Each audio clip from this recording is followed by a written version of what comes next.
Olá pessoal, eu sou o Newton Gomes aqui da CPA Informações Empresariais. A nossa empresa, ela atende a consultoria e ela tem um excelente serviço de assinatura.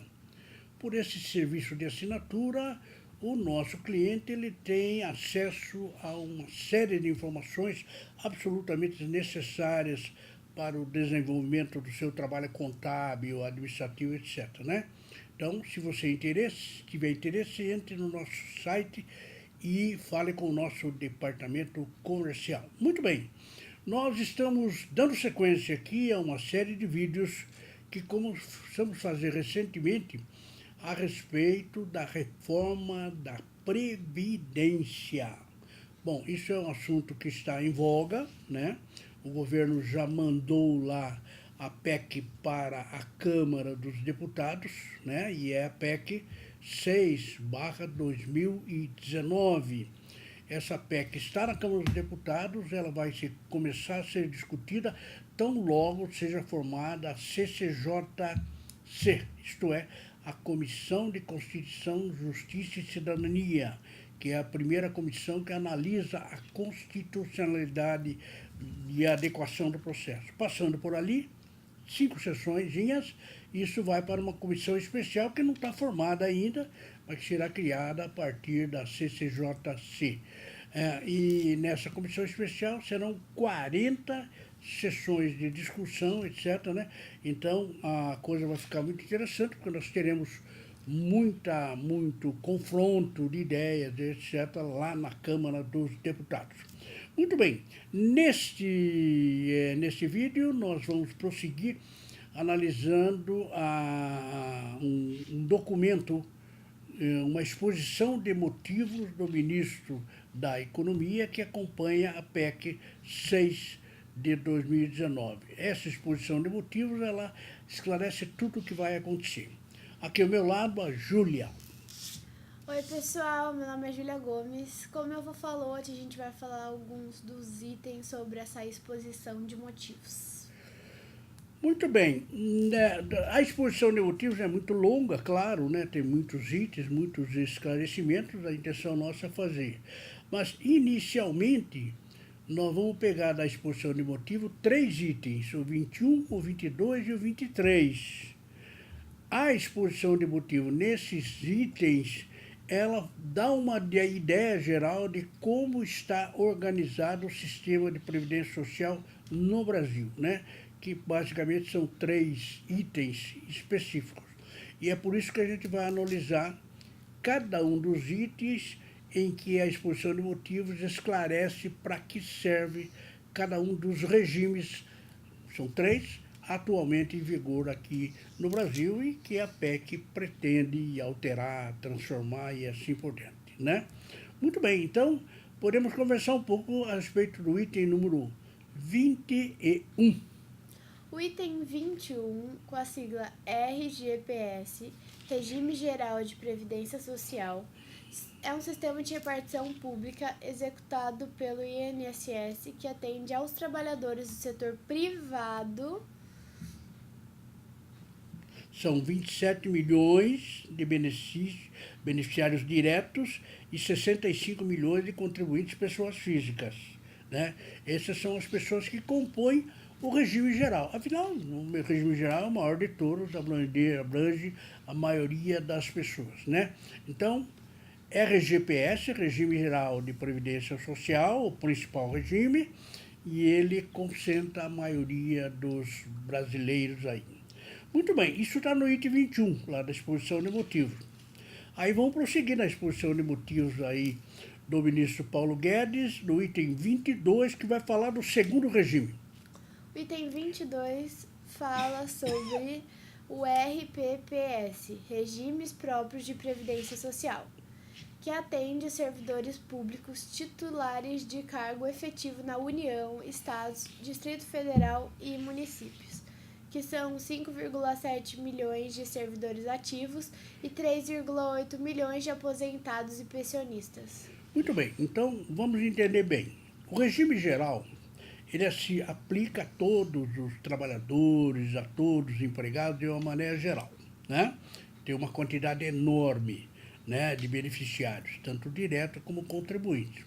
Já o regime próprio da Previdência Social são regimes que são feitos, são elaborados, são instituídos pelos órgãos públicos, seja da União, dos estados, todos os estados, do Distrito Federal e uma grande maioria de municípios. Para se ter uma ideia, o RPPS dos municípios existe em mais de 2.000 municípios aqui no país. Mas se destina aos servidores que têm cargo efetivo nessas repartições, digamos assim, né?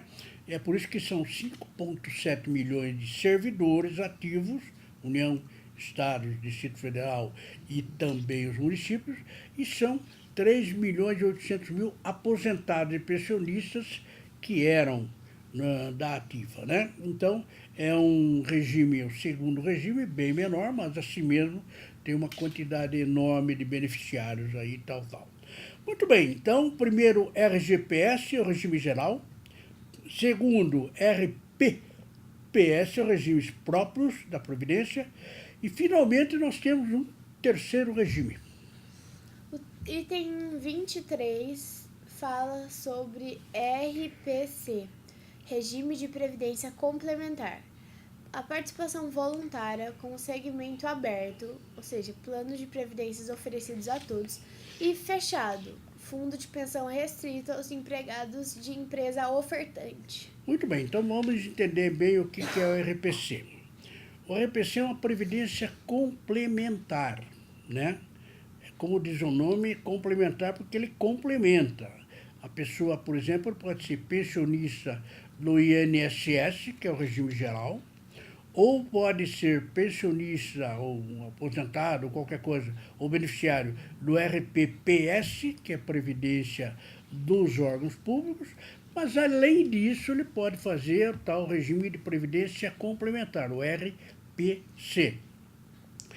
É bom lembrar que os dois primeiros, né, aquele do público, RGPS, e aquele dos órgãos públicos, RPPS, eles são obrigatórios, né? O empregado do setor privado, ele tem que se filiar à Previdência, ao INSS.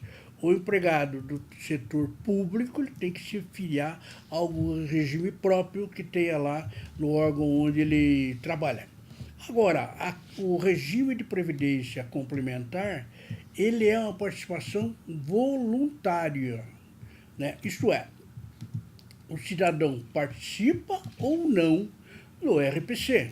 Por quê? Porque é ele que vai decidir se ele quer fazer uma previdência complementar ou não. E no RPC, né, o regime de previdência complementar, existem dois segmentos. O primeiro segmento é o segmento aberto. Qualquer pessoa, seja beneficiário do INSS, seja beneficiário de algum órgão estatal, qualquer pessoa voluntariamente pode ir lá e fazer um regime de previdência complementar. Por isso que chama complementar. Ele complementa o regime oficial, digamos assim, né? Ora, se é voluntário, e se ele for, ele faz. Então, são possíveis dois segmentos. No primeiro segmento, como eu vi, é aberto para todo mundo, qualquer pessoa pode fazer. Agora, nós temos o RPC fechado. Como fechado? Por exemplo, imagina uma empresa, ela tem um regime de previdência complementar, uma grande empresa, por exemplo, tem um regime complementar. Os empregados dela podem aderir ou não. Só que aquele fundo de pensão, ele é fechado, ele é restrito aos empregados de uma determinada empresa ofertante, né? Então, quem quiser faz, quem não quiser não faz. Bom, então, resumindo tudo, principal regime, o Geral de Previdência Social, que é o RGPS. Segundo regime, o RPPS, que é a Previdência Social dos órgãos públicos. E o terceiro é o RPC, que é a Previdência Complementar. Os dois primeiros são obrigatórios, o setor privado no primeiro e o setor público no segundo. E, logicamente, os últimos aí é uma participação voluntária, faz quem quiser, quem quer, quem não quiser entrar. Muito bem, esse conjunto todo da Organização de Previdência Social aqui no Brasil, ele está apresentando, claro, nem é novidade nenhuma, um problema muito grande, né? Existe um problema atuarial, as situações novas que estão ocorrendo estão colocando esses regimes muito complicados, né? Realmente, como os políticos adoram falar, estão em estado pré-falimentar, né? Existe grande problema. No Brasil, por exemplo, nós temos um risco enorme de repetir a experiência terrível da Grécia, da Espanha e de Portugal. Isso para citar alguns países mais importantes, onde houve dificuldade para pagar a pensão, para pagar a aposentadoria, etc. É exatamente para avisar isso, para evitar isso, que nós estamos tentando fazer uma reforma tributária que permita equacionar todos esses problemas. Corrigindo, não era a reforma tributária, era a reforma previdenciária. E a gente já está acostumado a falar tributário, então a gente sempre confunde. Eu queria lembrar vocês do nosso blog da reforma previdenciária, que é netcpa.com.br/rp2019. Não se esquece de se inscrever nesse canal, ver aí na tela, tem as nossas outras redes sociais. E é isso, gente.